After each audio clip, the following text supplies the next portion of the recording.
Morning. Ma'am, ano pong pangalan nyo? Ako po ay si Iris Yu. Nakatira ako dito sa Portopino South, Las Piñas City. Isa po ako sa mga naloko, biktima na sindikato ng mga taong ito na malaki pong halaga ang nakuha sa akin. Nung nabili ko po tong sasakyan, yung bahay na to, kapalit po ng 3 kong sasakyan. Magkano po yung total nung binayad nyo na sasakyan para dito sa bahay na ito? Nagkakahalaga po to ng 33.5 million. 3 sasakyan po yun, which is yung Lexus, Ferrari, at saka Mercedes. Lahat po ito ay mga luxury cars na nagkakahalaga ng 33.5 million. Ngayon po, pinangakuan po nila ako na ibibigay sa akin ang title ng bahay nito kasi nakatira na kami dito since 2022 pa eh. Inallowed yung nakapangalan po na may-ari nito, inallowed naman po kaming tumira dito. Kaya nga po hanggang ngayon, nandito pa rin kami nakatira dahil kinaklarify naman po to ni admin. Nung dumating po kami dito, imbis na binabawi, hinihingi ko na po sa kanila yung title ko, ang ibinigay nila sa akin is ejectment. Ngayon po, Kailan po nangyari yun na nag-start kayo dito tumira ng 2022 sa halip na mag-antay kayo ng title, kailan po yung ejectment? nangyari po ako naka-receive ng ejectment noong 2024 na po ng January. Kasi nung December ng 2023, mga ganyang month, continuous na po ako nanghihingi sa kanila ng title. Ang nagiging problema po, dahil may group chat kami, blinak nila ako dun sa group chat namin at ayaw nila ibigay sa akin yung title. By the way po, sino po yung mga nambiktima sa inilang scam na ito? Kasi po ay hindi basta halaga, kundi napakalaking pera nitong pag-scam dito sa pagbili nyo ng bahay na binayad nyo ay mga luxury car. Pwede po ba malaman kung sino po yung nakabiktima sa inyo dito? Mga malalaki pong tao ito eh. Kasi mga malalaking sindikato to Opo, eh. Na pinaproteksyonan po. kinasuhan niyo po sila? Nakasuhan ko po sila. Kinasuhan ko po sila ng stapa. Kaya lang po, ang ginagawa nila, kasi sobrang protected po kasi itong mga sindikato ng mga high officials eh. Kaya yung mga kaso na pinafile namin, pinagtatawanan lang nila. Dahil matataas na officials din po ang nagpoprotekta sa kanila eh. Pwede po malaman kung ano yung pangalan ng biktima sa inyo? Actually, yung isa pong sindikato na ng biktima sa akin is kapitbahay ko lang. Itong si Domingo Sobia, tapos itong si Charles Lu, silang lahat. Malalaking tao kasi ang mga nagpoprotekta sa kanila. Kaya kami pong mga ordinaryong tao, wala po talagang kalaban-laban sa kanila. Kasi imagine niyo po, imbis na bahay ang ibigay nila sa akin, title ang ibigay nila sa akin, total nakuha naman na nila sa akin ng mga sasakyan. Ang ginawa po nila, ejectment po ang binigay sa akin na sobrang laking perwisyo po talaga. Buong pamilya ko, mga anak ko, puro minor po. Isa po akong single parent. At ako na lang po tumataguyod sa mga anak ko, mga minor pa po ang mga anak ko. Pero talagang inubos po talaga nila ako. Sa ngayon po, dahil meron na pong may ejectment na po dito sa tinutuluyan yung bahay, dahil makikita natin, wala nang laman. Itong bahay na sa halip na ang home ay pinaka-safest ground nyo, ay nakakadugmo yung sitwasyon nyo ngayon dito. Yes po, wala na po talaga kasi dahil nung binigyan kami ng ejectment, pinapaalis kami dito. Ang akin naman po, ma'am, wala naman pong problema akong umalis. Pero sana, ibalik yung mga sasakyan ko na kinuha nila. Na yung ibang mga sasakyan po, actually, nailipat na po sa mga pangalan nila eh. Paano po nailipat? Nakangino po yung original ORCR? Nasa kanila na po. Yung ibang original ORCR na sa akin. Yung iba po, dahil hiniram po nila, inilipat po nila sa pangalan nila. Pero may mga ebidensya po kayo na walang... Meron po. Nasa akin po. Ano po yung panawagan nyo sa ating hukuman at sa gobyerno tungkol sa ikaw bilang single mom ay biktima ng napakalaking scam na ito?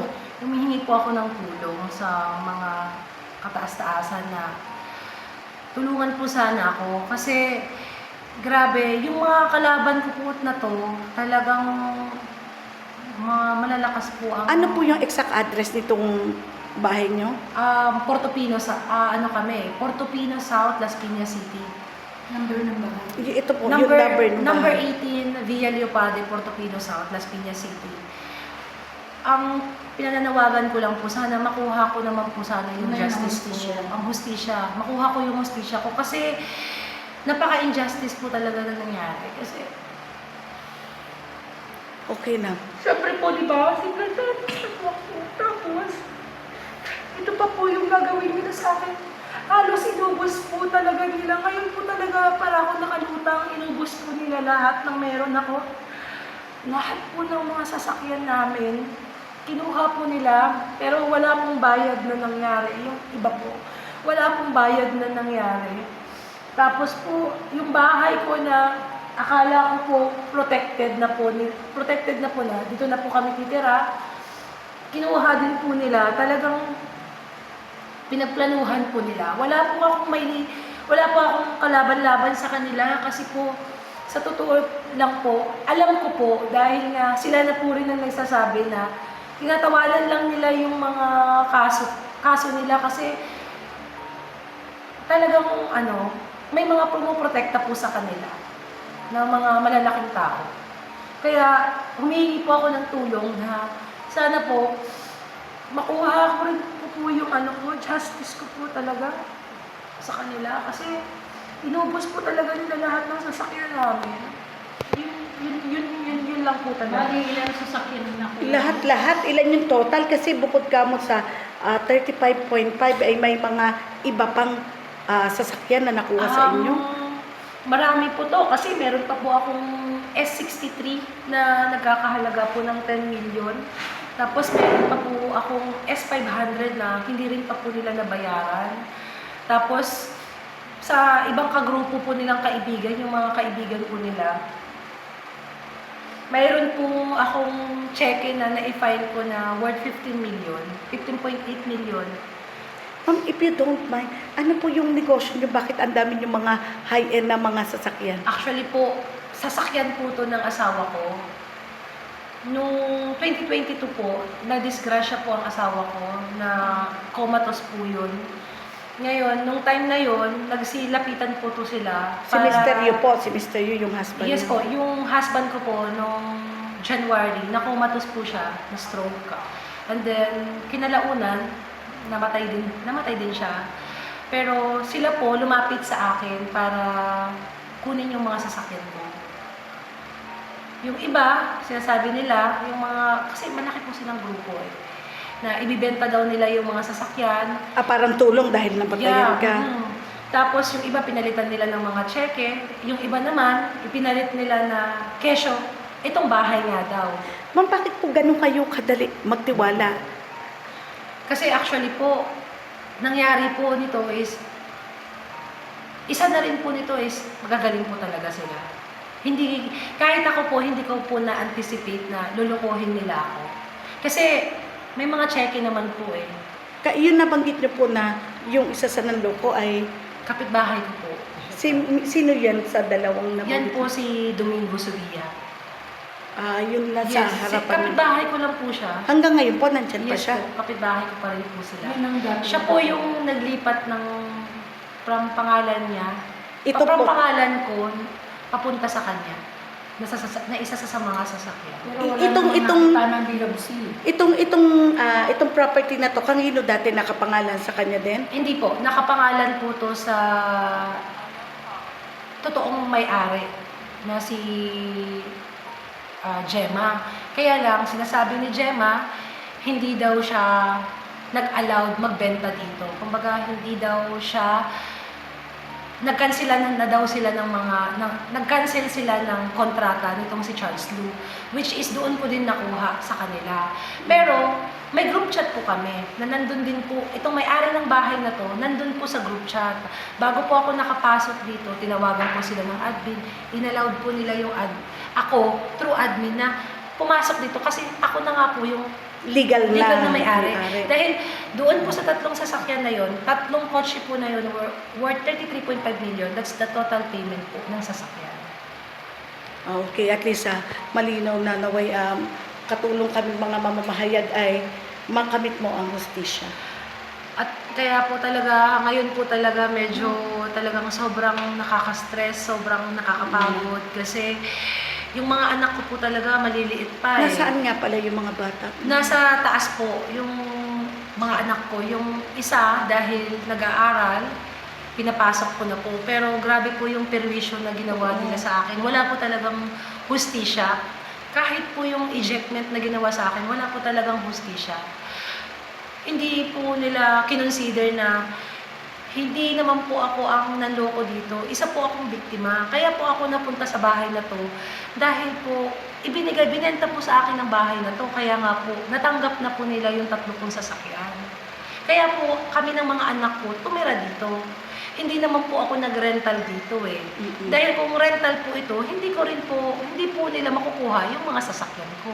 Basta po may mga tamang mga dokumento naman May kayo. mga dokumento po kasuduan. kami. Kaya lang po talagang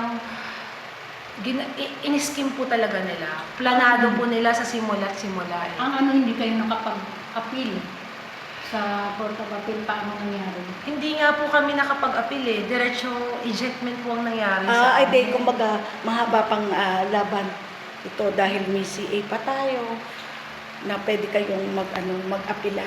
Yes po. Kami po eh, nagkaso ako ng estapa sa kanila. Nagkaso naman po ako ng carnapping. Kaya lang po ang pumasok is estapa. Kasi ang pananaw ko sa carnapping is, binigay lang nila itong bahay na to dahil nung kinuha nila yung sasakyan sa akin, nung denied nila yung sasakyan, sabi nila, maganda daw yung sasakyan ko, type daw nila, in love daw sila sa sasakyan. Tapos hanggat po, dinala po nila yung sasakyan ko. Without ORCR yun.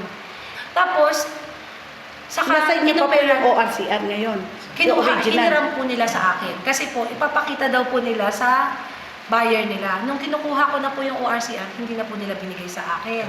Kaya ibinigay na po nila to, pati itong bahay as a payment na lang nung mga sasakyan. Pero ang nangyari po talaga, nagustuhan nila yung sasakyan ko. Kaya kaya kinuha nila. Wala na akong nagawa nung kinuha nila. Kahit nasa akin yung sasakyan, yung ORCR, hiniram nila, hindi na nila binalik. Pero ito po pala ang gagawin nila sa akin eh. Kinuha Lahat na nila- yun, hindi sa late husband mo nakapangalan, lahat ng sasakyan Nakapangalan sa'yo. po. Yung kapalit po ng dalawang sasakyan na to, yung Lexus po at saka yung isang sasakyan na Ferrari, nakapangalan po yun sa akin. Yung isang sasakyan naman po na kinuha din po nila, nasa akin po ngayon yung ORCR.